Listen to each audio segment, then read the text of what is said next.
On Your Health this morning, a new review of multiple studies links a recent rise in mortality rates for children to a sharp increase in drug overdoses. Here to explain is Brandon Bergman, a psychologist and associate director of the Recovery Research Institute at Mass General Hospital. Thank you so much for joining us this morning. As you know, pediatric deaths are rare in the U.S., but they do happen, and anyone is incredibly sad. What does this new data tell you about the reasons?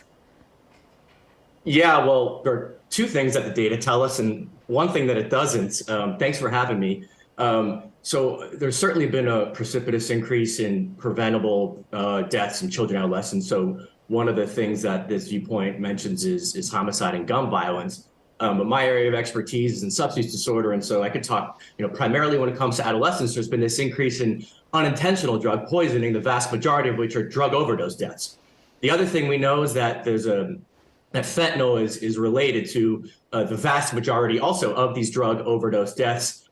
This is true for adults, where we've had across all ages 107,000 drug overdose deaths last year in the U.S. and far fewer for adolescents, but fentanyl was also involved there. The one thing the data doesn't tell us is where alcohol may have been involved in these deaths. We do know that for adolescents, drinking accounts for 4,000 to 5,000 deaths a year. And it's causally related to the kinds of mortality that gets discussed in this paper: homicide, suicides, traffic fatalities, and drug overdose. But we don't know much about the alcohol here, but we do know about drug overdose and fentanyl's involvement in those drug overdoses. So much to look out for here. Researchers broke down this data by race and gender. What did they find?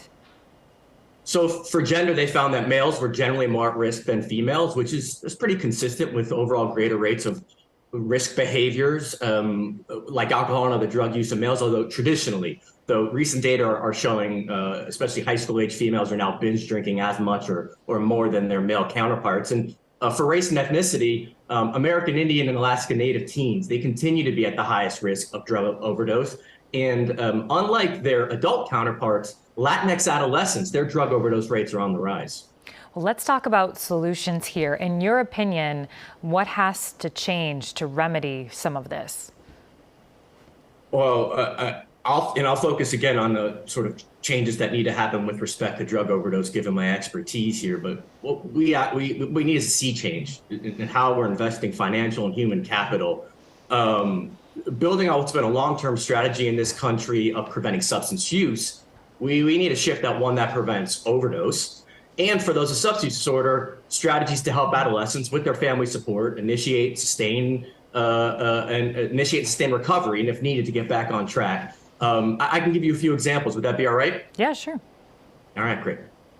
So for harm reduction, many of these deaths involve fentanyl. Concerned friends and family members should all have naloxone at the ready. That's the opioid overdose reversal medication.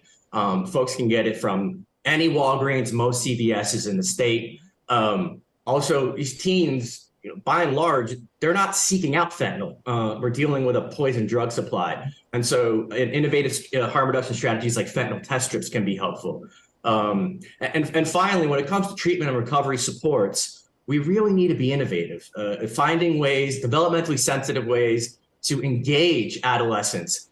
So here in the state of Massachusetts, for example, my colleague Emily Hennessy and I were working with the Bureau of Substance Addiction Services to study alternative peer groups, which are places where adolescents with substance disorder, they can find fun and supportive activities and so on and so forth. And I think the last thing to say is Gen Z, they seem to be very open to talking about their mental health and telling you if they're going to therapy and when they go to therapy. We really need to leverage that in our communities to normalize therapy for substance use as well.